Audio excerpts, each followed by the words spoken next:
अरे डिअर पावसा, जूनमध्ये जसा पडायला पाहिजे तू आता सप्टेंबरमध्ये का पडू राहिलाय?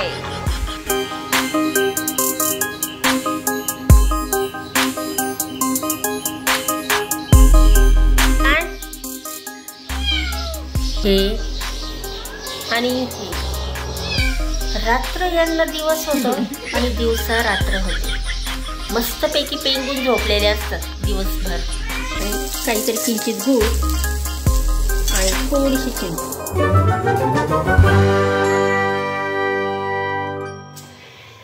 काल आमची इथं पित्र होते आणि त्याच्यानंतर रात्रभर एवढा पाऊस.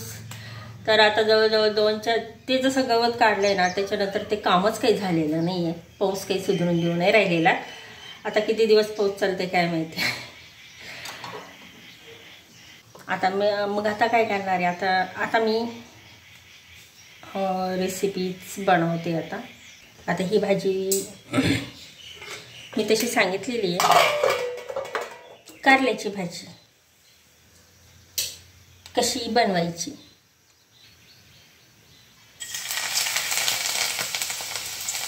जरा फ्राय करून घेऊ, म्हणजे कडू होणार नाही. थोडंसं तेलामध्ये परतून घेते. कारल्याची रेसिपी कशी करायची ह्यापूर्वी मी अगदी डिटेल्समध्ये दाखवलेलं आहे.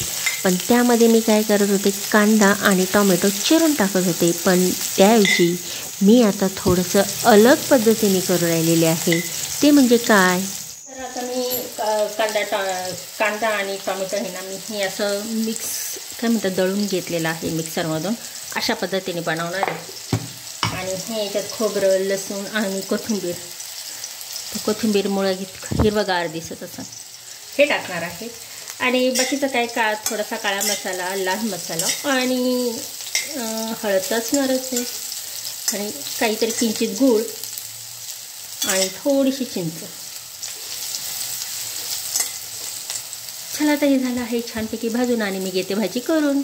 चला आता भाजी उकळली का झाली की. आणि यामध्ये मी यावेळी शेंगदाणे टाकले नाही, कारण हेच आता खूप घट्ट झालेली बघा. ज्यावेळेस आपण कांदा आणि टोमॅटो दळून घेतो ना त्यावेळेस खूप घट्टसर होती ही.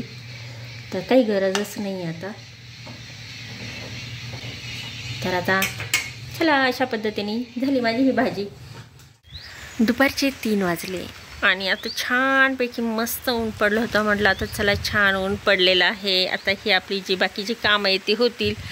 पण तेवढ्यात आभाळ पण किती भरलेलं आहे, काळं आणि पावसाचे थेंब पण येऊ राहिलेले आहेत.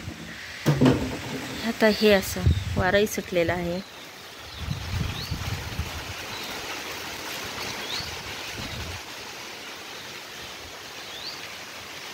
अरे डिअर पावसा, जूनमध्ये जसा पडायला पाहिजे तू आता सप्टेंबरमध्ये का पडू राहिलाय? आता बाबा दसरा येईन नाही आहे. हां, सारखा रोज पाऊस. आणि इकडं हे शेंगा वाळत चाललेले आहे सोयाबीनच्या. इथून दिसतंय ना चॉकलेटी.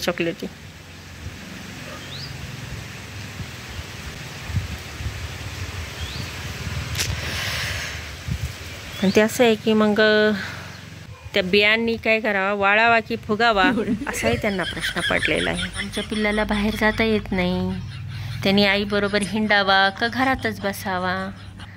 आज हे निघालं पिल्लू बाहेर फिरत होतं. त्याला 4 वेळा घेऊन आले मी. आता आई आली पुन्हा बाहेरून आली बरं का. आत्ता हे इकडं ये ग इकडं. वर बसलंय हे बघ इथं वर बसलंय. किती वेळा गेला तो? 4 वेळा बाहेर गेलेला.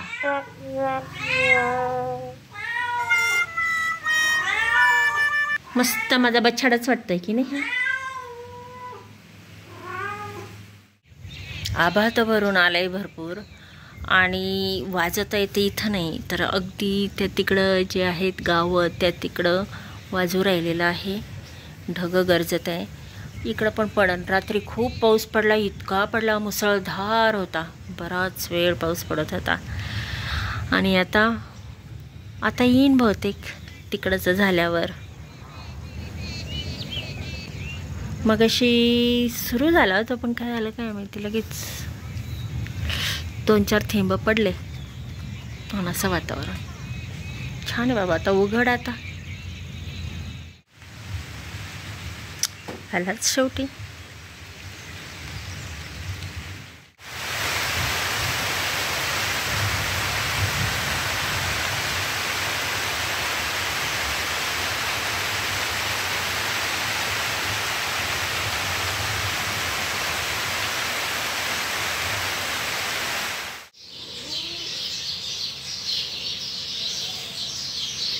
ओरड ना, किती ओरडत होता, ओरड. सांग, दाखवते थांब मी. आमचं पिल्लू किती वैताग देतं. आता का शांत बसला मोबाईल काढल्यावर? आता लय शाण्यावाणी आहे ना. काय काय आत्ताच मी दूध दिलं ना मग.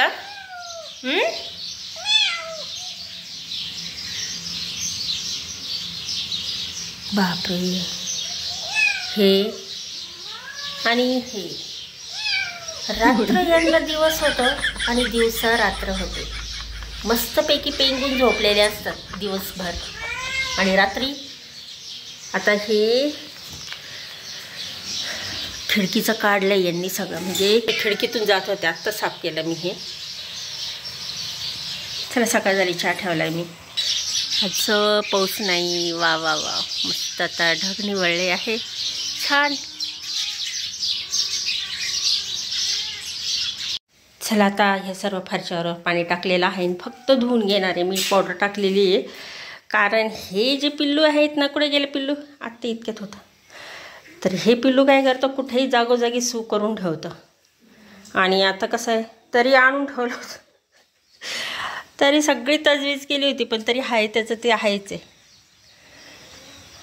आणि आता चांगलं ऊन कडकडीत पडल्यानंतर, ही माती वाळल्यानंतर घेऊन यावं. पण आता घेते धुवून, कारण कसं आहे, आज आहे अमावस्या आणि मग घट वगैरे बसणार. तर मग मी सुद्धा 10 दिवस देवीची पूजा करत नाही, कारण ती जी देवी आहे ती सुद्धा तिथं बसलेली असते. आता 8-15 दिवसांनी फरशा पूर्ण घासायला येणारच आहे. तशी तर भिंत झालीच आहे इथली पुसून ह्या घरातली, पण आता हे सू करतं म्हणून आता फक्त निरमा टाकून आणि पाण्यामध्ये चांगलं खळखळून धुणार आहे. हे कशी निघाली फरची? छान वास येतो ना. आता निरमा बिरबा टाकली आहे, छान झाली आहे. आता पुन्हा खराब करायला है ना, बाहेर जायचं बाहेर. आता इतक्या वेळ तर अंगण भर फिरत होता.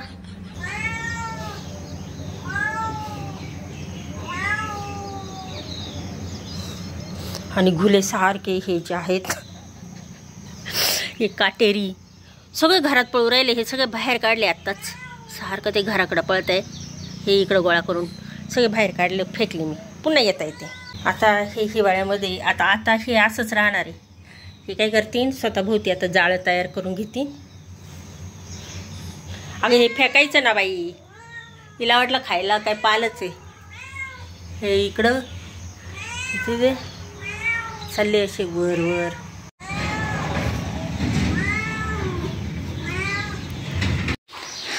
आता पिल्लू पण वरचं खायला लागलंय.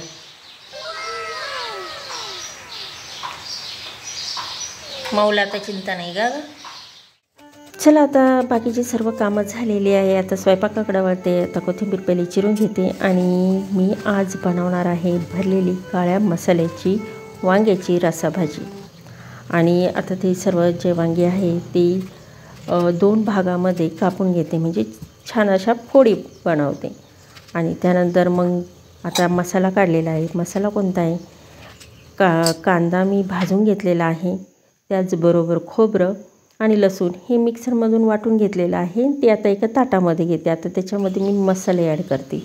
लाल तिखट, काळा मसाला, धणे पावडर, हळद, मीठ आणि थोडीशी वरून कोथिंबीरसुद्धा त्यामध्ये टाकते. आणि हा सर्व जो मसाला आहे ना, एकदम मिक्स करून घेते एकसारखा आणि त्या वांग्याच्या फोडीमध्ये पूर्ण भरून देते. आता हे भरल्यानंतर काय करायचं आहे, तेल घ्यायचं आहे कढईमध्ये टाकायचं आहे, गरम होऊन द्यायचं आहे आणि त्यामध्ये थोडा लसूण तर मी दळून टाकलेला होता, पण आता 2-4 पाकळ्या ज्या आहेत ते मी तेलामध्ये टाकत आहे आणि त्याच्यामध्ये कढीपत्ता आणि थोडीशी कोथिंबीर. आता हे छानपैकी मस्त तळून घेणार आहे, फोडणी देणार आहे आणि यामध्ये जी भरलेला मसाला जे वांगी आहे ना ती सर्व त्यामध्ये टाकणार आहे आणि अगदी 5 मिनिट झाकण ठेवून त्याला वाफवणार आहे. आणि ते जी सर्व वांगी ना ती मऊसूत झाल्यानंतर मग त्यामध्ये हा बाकीचा मसाला टाकणार आहे आणि थोडंसं पाणी टाकणार आहे आणि शिजण्यासाठी आणि मग झाली ही भाजी. फक्त हे काय करणार आहे, आता हे जे तेल आहे ना ह्या तेलामध्येच मी छानपैकी असे फ्राय करून घेणार आहे आणि यामुळे काय होते, चव लय भारी लागते बरं का, कारण याच्यामध्ये बरेचसे हे तेलामध्ये शिजले जातात. आता हे 5-5 मिनिट मीठ ठेवून झाकण ठेवून त्याला वाफवते आणि पाहते शिजले का नाही, म्हणजे मऊसूत झाले की नाही. हे असं केल्याने ना निम्मं काम आपलं इथंच होतं, कारण ते बरेचसे शिजले जातात आणि मग काय पाणी टाकून मग ते थोडा वेळ आणखीन चांगलं शिजवलं का झाली ही भाजी. आणि मऊ झाले का नाही हे चमच्यानेच पाहू राहिले, कारण ते अगदी कळतं, ते दाबले जातात. आता याच्यामध्ये मसाला जो तेल जे आहेत ना ते तेलामध्ये छानपैकी परतून घेते तेल सुटेपर्यंत आणि मग यामध्ये पाणी टाकणार आहे. सुरुवातीला पाणी टाकन, पण नंतर झाकण ठेवून काय करणार आहे, पाणी ठेवणार आहे. म्हणजे अशा वेळेस काय होते, भाज्याची चव बदलत नाही.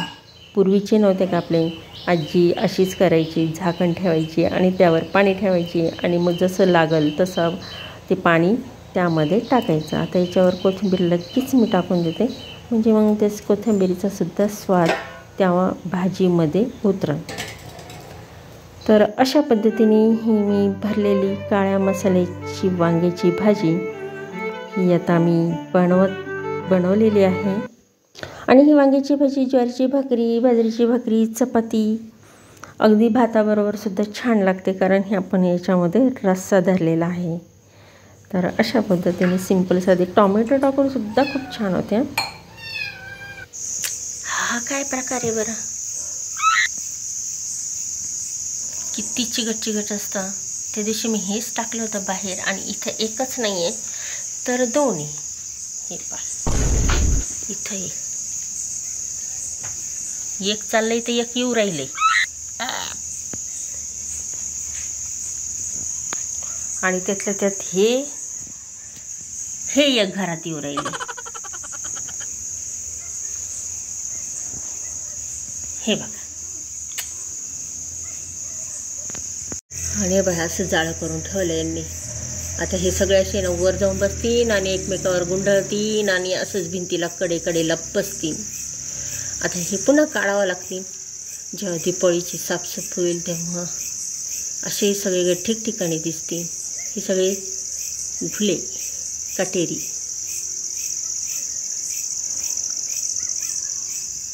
हे एक येऊ राहिलंय तर एक जाऊ राहिलंय. लई चिकट असतं हे, पण समजून नाही राहिलं नेमकी.